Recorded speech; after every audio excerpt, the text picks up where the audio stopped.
नमस्कार। ज्योतिष के इस कार्यक्रम में आपका स्वागत है। आज हम जिस विषय पर चर्चा करेंगे वह है वाक सिद्धि। ये वाक सिद्धि क्या है, इसे पहले हम जानेंगे, समझेंगे, फिर हम योग के बारे में बताएंगे कि योग जन्म कुंडली में किस प्रकार से बनते हैं। हर समय जो शब्द आज कुछ और अर्थ कहते हैं, 10 वर्षों बाद, 50 वर्षों बाद उनका अर्थ कुछ और हो जाएंगे। आज हम वाक सिद्धि पर कह रहे हैं। पहले जमाने में, सतयुग में, त्रेता युग में, द्वापर युग में वाक सिद्धि का अर्थ होता था जो बोल दिए सौ पुत्र भवा, 100 पुत्र हो गए। परंतु आज उनका अर्थ दूसरे मायने में है। वाक सिद्धि का आपके अंदर कुछ ऐसे गुण, कुछ ऐसी शक्तियां बिल्डअप हो जाती है जो आप किसी भी चीज पर अनुमान लगाते हैं तो वो लगभग सत्य निकलते हैं। जैसे में हम कहें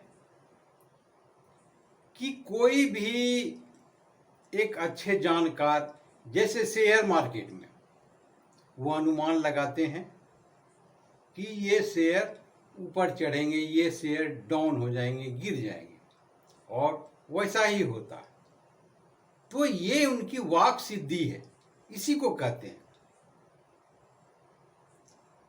शिक्षक हो, डॉक्टर हो, या कोई भी प्रवचन करता जो धार्मिक प्रवचन देते, वो इस तरह से बोलते हैं कि उनके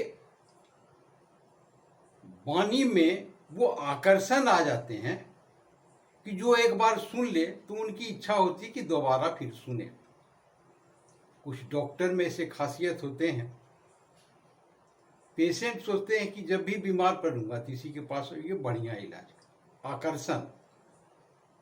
शिक्षक पढ़ाते हैं, विद्यार्थी कहते हैं कि ये टीचर को समझाने का तरीका बहुत अच्छा है, समझ में आ जाते हैं।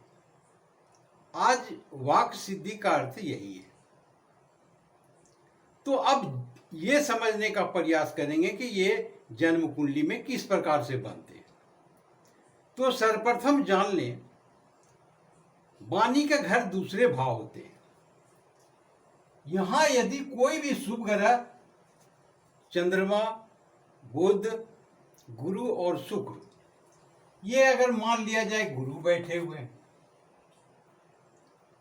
होनी चाहिए, यानी कि इसकी वाणी में सत्यता होनी चाहिए। दूसरा है केतु हो या राहु हो, और अष्टम भाव में यदि यहां पर राहु है तो यहां केतु होंगे, यदि यहां केतु है तो यहां पर राहु होंगे।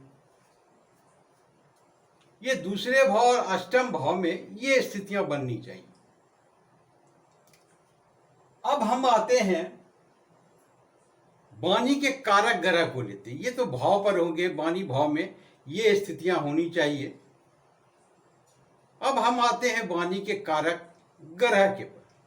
वाणी के कारक हैं बुध।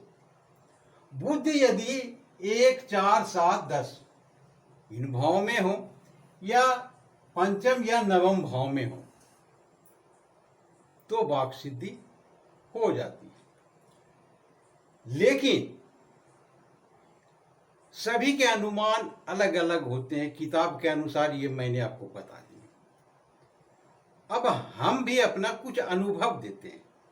यदि ये वाणी के कारक ग्रह पंचम भाव में हो तो ज्यादा बेहतर होते हैं, और प्रायः मैंने ऐसा ही देखा है।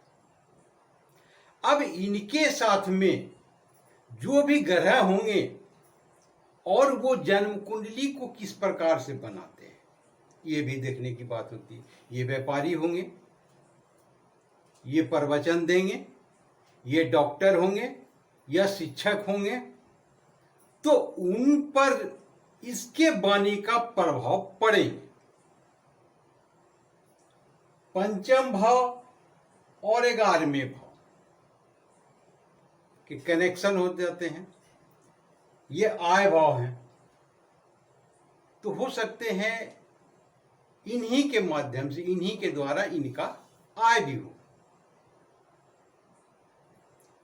तो ये था वाक सिद्धि।